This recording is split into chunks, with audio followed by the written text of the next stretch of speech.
The summer of 2025 in Russia turned out to be hot, with the smell of flowering lime trees, freshly mown grass, and the haze from barbecues hovering over the courtyards of small towns. In one of these courtyards, in Sergiev Posad near Moscow, among typical five-story buildings with peeling paint, rusty swings, and parked lot of cars, an event occurred that locals will retell to their grandchildren and historians will mention in books.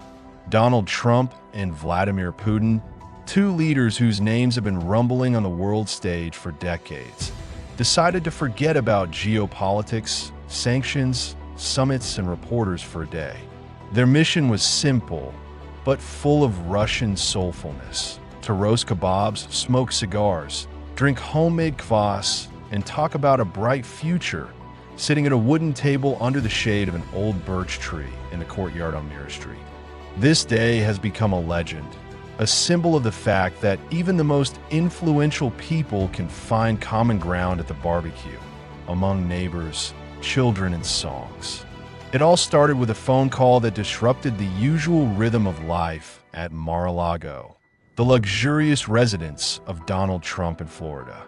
Trump, dressed in a white golf shirt, red MAGA cap, and sunglasses, sat in his office overlooking palm trees and the ocean. He was flipping through Tapex, commenting on memes, and sipping a Diet Coke from a gold-engraved crystal glass. His thoughts were preoccupied with plans to launch a new media project which, in his words, will eclipse CNN, Fox, and all these fake journalists. Suddenly, his personal phone, which only rang on special occasions, vibrated. A number with the Russian code +7 appeared on the screen. "Donald, this is Vladimir." A calm but firm voice with a slight accent rang out. "Enough politics, summits, and reporters. Come to Russia, to an ordinary courtyard in Sergiev Posad. Let's fry the kebabs, as is our custom. We'll smoke cigars, drink kvass, and talk about the future, without cameras, without advisors, and without protocols. Just you, me, the barbecue, and good company." Trump, who loved unexpected turns and was always ready for adventure, immediately perked up. His eyes lit up, just like in the best days of the election campaigns, when he spoke in front of crowds. "Vladimir, this is going to be the greatest picnic in history. I'll bring you the best cigars, Cuban, Elite, Cohiba. You've never tried them. You cook the meat, and I'll do the show. And no fake news, okay?" Putin, with a restrained chuckle, replied, "It's a deal, Donald, but leave the show in America. The main thing here is the soul. I'll be waiting in 2 days." Trump laughed, slamming his palm on the table. "Soul? I'll show you the American soul. Cook the barbecue, I'm flying out." 2 days later, Trump Force One, a private jet with gilded interiors, leather seats, and a portrait of Trump in the cockpit, landed at Sheremetyevo Airport. On the tarmac, he was met not by a motorcade of black limousines with flashing lights, as he had expected, but by an inconspicuous UAZ Patriot with tinted windows, driven by a special agent from the FSB, silent as a granite statue. Vladimir said to avoid pathos. He said shortly, when Trump, adjusting his cap and jacket, asked where his VIP escort was. Donald, slightly puzzled but still in high spirits, climbed into the car, putting in the back seat a leather briefcase with a box of Cuban cigars and a bottle of American bourbon, which he had brought just in case. "It's going to be legendary," he muttered, looking out the window, where Moscow traffic jams, billboards, and concrete high rise buildings flashed by. UAZ brought him to Sergiev Posad, to an ordinary courtyard on Mirror Street, surrounded by 5-story buildings, where laundry was dried on ropes between balconies. Children played football using rusty garages instead of gates, and grandmothers on benches discussed the prices of potatoes and TV series. In the middle of the courtyard, by an old barbecue made from half an iron barrel, stood Putin in a dark blue shirt with the sleeves rolled up. He was lighting coals, deftly tossing wood chips, And next to him, on a wooden table covered with an oilcloth with daisies, were pieces of pickled meat, pita bread, tomatoes, cucumbers, herbs, a bowl of ajika, and a 3-liter jar of homemade kvass, which was brought by the neighbor's grandfather Vasily. The air smelled of smoke, summer, and something subtly familiar, which made Trump freeze for a second. "Vladimir, this is cooler than my golf club in Palm Beach," Trump exclaimed, taking off his jacket and adjusting his cap. He took out a box of Cohiba cigars decorated with gold foil from his briefcase and proudly showed it to Putin. "Elite, Cuban, the best in the world. A gift from the Nicaraguan ambassador. Today we will smoke like kings. Putin, squinting, no, welcome it. There's no White House, no Kremlin, just barbecue and conversations. I hope you know how to roast meat, not just steaks in your restaurants." Trump laughed, slapping him on the shoulder. "I made the best steaks in Trump Tower, with ketchup and a golden crust. A barbecue? It's going to be a masterpiece. Trust me." Putin, with his usual precision, lit the coals using old newspapers and with chips brought by grandfather Vasily, who was watching from a bench, sipping kvass from a plastic cup. "Volodya, look, the yard hasn't been burned," he shouted, smiling slyly. Putin just grinned as he turned over skewers of meat marinated according to the recipe of his old friend from Sochi. Pork, onion, garlic, dill, paprika, a little vinegar, and the secret ingredient, a couple drops of red wine for softness. The meat sizzled, spreading a fragrance that made everyone in the yard drool, and the neighborhood cats began to creep closer, hiding behind trash cans. Trump picked up a skewer and tried to help, but his movements were more theatrical than practical. He waved the skewer like a conductor's baton, almost dropping a piece of pork into the coals. "Vladimir, this is art. Watch how I do it, like in The Art of the Deal," he declared, posing for imaginary cameras and adjusting his cap. Putin, without looking up from the grill, said, "Donald, a barbecue is not a deal. It's a soul, calmness, precision, patience. Take your time. The coals will do the job themselves." While the meat was roasting, they lit cigars. Trump, blowing smoke rings, praised Cuban tobacco. "These are the best cigars, Vladimir. I know you love everything Russian, but Cuba is a level. I brought a whole box. Help yourself." Putin, taking a drag, replied, "In Siberia, cedar cigars are made from tobacco grown in Altai. No worse than yours, with the scent of pine needles. But these are good, I admit. Relax, Donald. There is no CNN here. No one will write that you smoke." Cigar smoke mixed with the aroma of barbecue, creating an atmosphere that Trump, sitting on a rickety wooden chair, called the greatest in the world. He even tried to teach Putin how to blow smoke rings, but Putin just shook his head. "It's not mine, Donald. I'd better check the meat. If you overdo it, the court won't forgive you." Local residents, noticing the unusual couple, began to pull up to the barbecue. Aunt Masha, a neighbor from the 3rd floor, in a flowered robe and with a headscarf on her head, brought a bowl of pickled cucumbers, prepared according to her secret recipe with horseradish and currant leaves, and a plate of pies with cabbage and egg. "Eat up, boys, because you're so skinny," she said, looking at Putin as if he were her son, and curiously examining Trump, whose cap stood out against the background of the gray 5-story buildings. Donald tasted the pie and mumbled enthusiastically, "Masha, this is better than the burgers at McDonald's. Crispy dough, the filling is fantastic. Open a restaurant in New York, I'll finance it. We'll make a chain called Masha's Pierogi." Aunt Masha giggled and waved her hand. "Yeah, well, I'm fine here, but in America, I guess everything is expensive. You'd better get another pie. It's so skinny." Putin took a bite of the cucumber and added, "Masha, don't listen to him. He sees business everywhere. You'd better treat us to some more cucumbers. Yours are the best."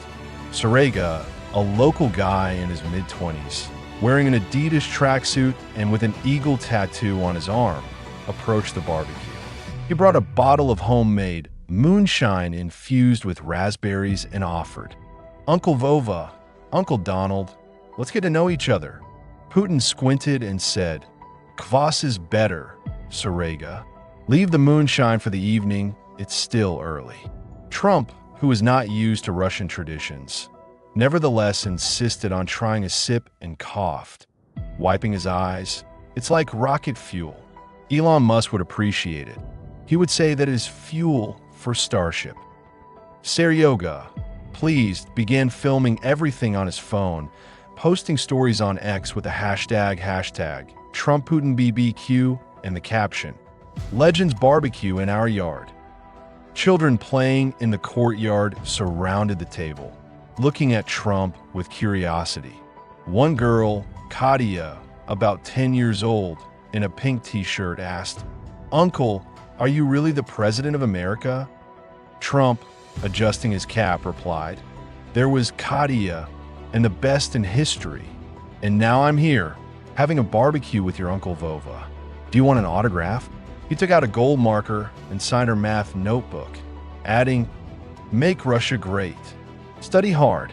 Katia, beaming, ran to show her friends, and her brother Mishka, about 7 years old, asked for a picture. Trump picked him up in his arms, and Sergei took a picture, which immediately went viral on X.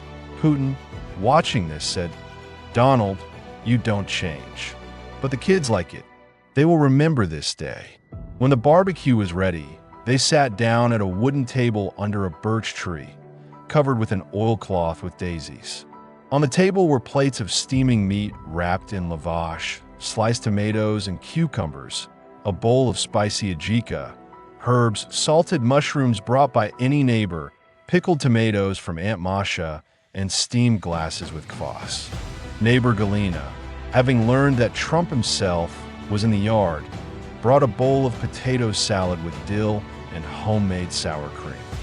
"Eat up, dear guests," she said, straightening her handkerchief. Trump took a bite of the barbecue and mumbled enthusiastically, "Vladimir, this is better than the steak at the Trump grill. This kind of taste is the greatest taste. Juicy pork, spice is fantastic. You should come to Mar-a-Lago. I'll have a barbecue. But your barbecue is a champion." Putin nodded, carefully wrapping the meat in lavash. "Maybe I will, Donald. But there is no such courtyard. Here is the soul. Here is Russia. Try the kvass, it's not your cola." Trump took a sip of kvass and raised his eyebrows in surprise. "It's like soda, but better. Spicy, cold with bubbles. Why don't they sell it in America? I will launch the brand Trump Kvass. It will be a hit, like my steakhouse." Putin grinned. Kvass is not for brands. They drink it with friends, like today. Eat the barbecue, it's getting cold. Their conversation flowed easily, like smoke from cigars, and gradually moved on to more serious topics. About the future, about the world, about what worries millions of people on both sides of the ocean. Trump, brandishing a cigar and almost hitting a birch branch, began, "Vladimir, the world is changing faster than my account in X. AI, space, new technologies are the greatest opportunities. I want America and Russia to work together, without these stupid sanctions, without arguing who is cooler. Imagine, we are building a base on Mars. I am opening the Trump Mars Resort Hotel there, with a casino, golf course, and panoramic domes. And you're building a sports complex for astronauts with a Russian sauna and exercise equipment. We will make space great, and everyone will say, Trump and Putin are a force." He slammed his fist on the table, making the glasses with kvass clink, and Aunt Masha, who was sitting nearby, shook her head. "Oh, Donald, everything is business for you." Putin, sipping kvass and looking at a birch tree, thoughtfully replied, "Space is good, Donald. I also believe in the stars because we were the first to send Gagarin in '61. But the future lies not only in technology, but in people. If we teach them to live without wars, without hatred, without this eternal division into friends and strangers, then Mars will be ours. Have you tried to roast a barbecue on Mars? The gravity is low there, the skewers are flying. His eyes twinkled cunningly. Trump laughed, almost spilling the kvass. Barbecue au Mars? This is the idea for my new book. I'll name her The Art of Barbecue, from the Earth to the Stars. But seriously, Vladimir, I believe in a bright future. People are tired of arguments, of fake news, of these endless tweets. They want simple things, family, work, picnics like this one. We, the leaders, have to give it to them. Putin nodded, his gaze softened. I agree. The world is tired of chaos. Russia wants stability like this courtyard. Everything is simple here. Barbecue, friends, conversations. People come, share food, sing, laugh. If the world were like this courtyard, we wouldn't have to spend trillions on weapons. Maybe we should meet more often like this, Donald. No ties, no protocols, just over a barbecue. Trump raised a glass of kvass. Let's drink to that. For yards, for barbecue, for peace. And for Aunt Masha, her pies are the Nobel Prize in food. Aunt Masha, hearing this, blushed and brought another plate of pies, whispering to Galina, "The American is funny, but sincere." Their conversation was interrupted by Sergei, who came up with a guitar. "Uncle Vova, Uncle Donald, let's sing," he suggested, tuning the strings. He began to sing Moscow Nights, and Putin, to Trump's surprise, picked up, his voice low but clear, with a slight hoarseness, like a man who sang around a campfire in his youth. Trump, not knowing the words, began to sing along in English, improvising, "Oh, Moscow nights, so great, so bright, we're grilling meat. It feels so right." His accent and enthusiasm made the children laugh, who clapped their hands. The grandmothers on the benches sang along, and Grandfather Vasily, after finishing his kvass, even started dancing, waving an empty bottle like a conductor's baton. The courtyard came to life, as if in an old Soviet movie where everyone is one big family. Katya and Mishka brought the accordion, and Serega switched to the Katusha, and Trump, inspired, tried to dance something between a twist and a Cossack, which caused a new burst of laughter. The picnic lasted until sunset, and the courtyard turned into an epicenter of fun. Trump, inspired by the atmosphere, decided to show the locals how he plays golf. He took an old mop instead of a stick, and instead of a ball, he used a tin can from under the stew. "Look, this is going to be the greatest strike in history," he shouted, aiming towards the garages. The impact turned out to be powerful, but the jar flew into the window of the second floor, breaking the glass with a loud clang. The owner of the apartment, Uncle Kolya, leaned out, shaking his fist. "Who's bullying there?" When he saw Trump wearing a MAGA cap, he was taken aback, but quickly laughed. "Donald, are you practicing golf in my window? Pay for the glass and come for tea." Trump, not a loss, took out a wad of dollars from his pocket. "Kolya, this is for glass, for tea, and for a new barbecue for the yard. You're a tough guy." Uncle Kolya, scratching his head, accepted the money and shouted to his wife, "Galia, put on the samovar. We have a guest from America." The children immediately began to imitate Trump, using sticks and cans for their backyard golf, and Katya declared herself the champion of the yard. Putin, watching this, offered to play chess on an old board brought by Grandfather Vasily. "Donald, you like to win. Let's see who's better," he said, arranging the pieces with such precision, as if he were planning a military operation. Trump, confident in himself, agreed. "I'll beat you like I did in the deal with China. Chess is a business, and I'm the best businessman." The game was tense. Trump attacked without a plan, sacrificing pieces for spectacular moves, and Putin built a defense, as in geopolitical negotiations. calculating 10 moves ahead. Watching this, offer to play chess on an old board brought by grandfather Vasily. Donald, you like 10. Let's see who's better, he said, arranging the pieces with such precision, as if he were planning a military operation. Trump, confident in himself, agreed. I'll beat you like I did in the deal with China. Chess is a business, and I'm the best businessman. The game was tense. Trump attacked without a plan, sacrificing pieces for spectacular moves, and Putin built a defense, as in geopolitical negotiations, calculating 10 moves ahead. As a result, Putin checkmated with a queen and a rook, and Trump, slapping himself on the forehead, said, "It was a practice game. Next time, I'll win, and the whole court will applaud."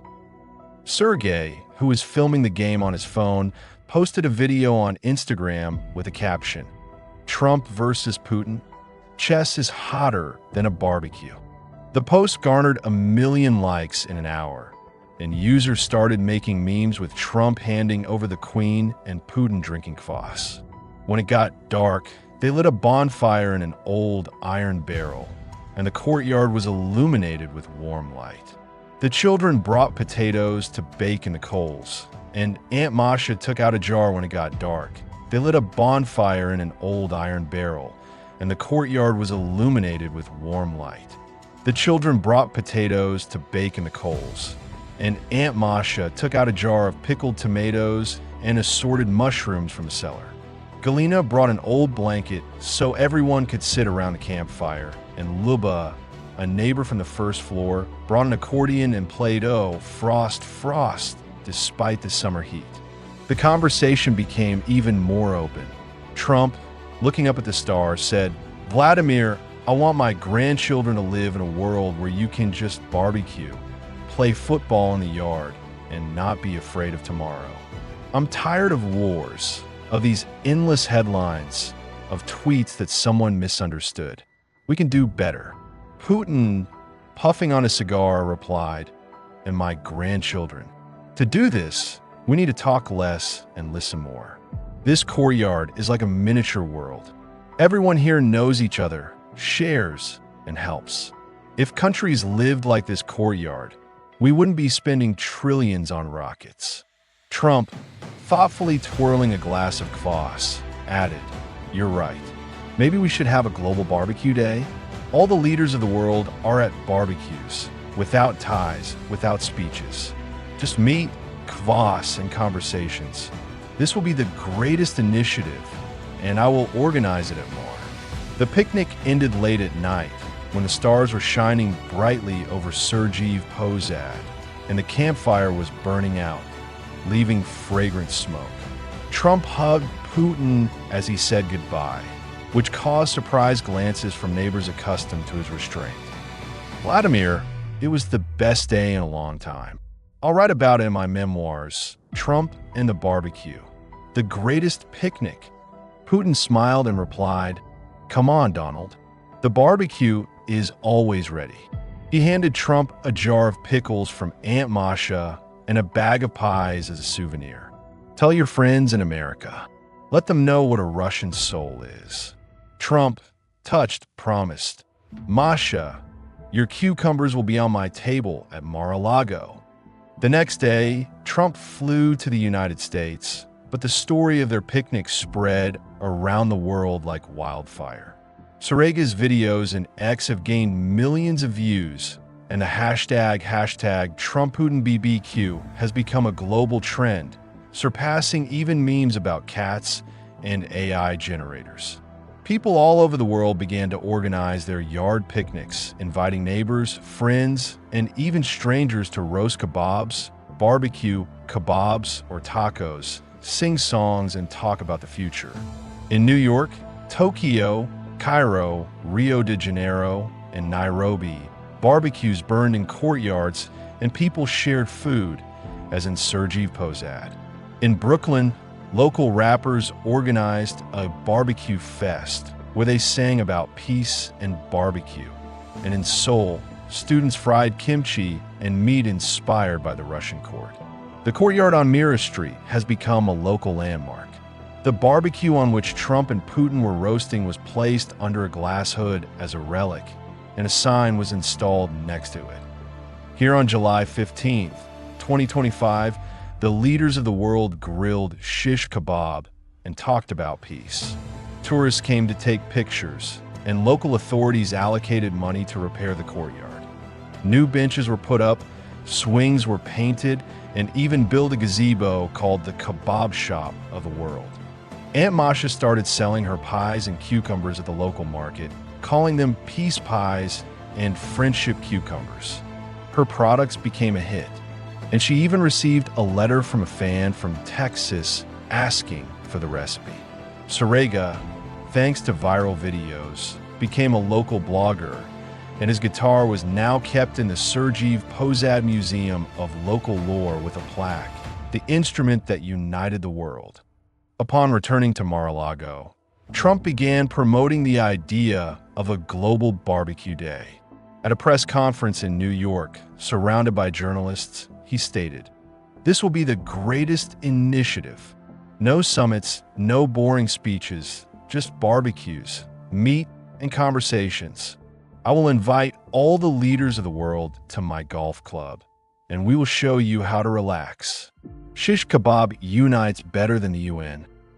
He even launched the brand Trump Kvass, which, however, did not become a hit due to the strange combination of flavors, but made those who tried the original in Russia smile. His memoirs, where an entire chapter was devoted to a picnic, sold millions of copies, and the phrase "barbecue is the soul" became a meme that was quoted from TikTok to X. After returning to the Kremlin, Putin initiated the Courtyards of Russia program, aimed at improving courtyards across the country. Barbecues, tables, benches, playgrounds, and even small stages for songs were to appear in every courtyard. Simple things bring people together, he said in an interview, sitting in his office overlooking Red Square.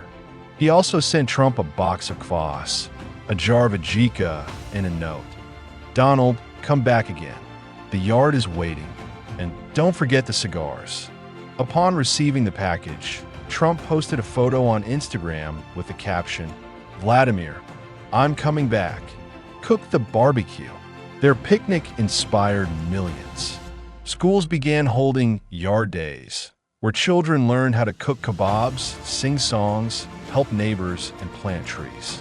University courses on social diplomacy have opened, exploring how simple traditions can unite nations.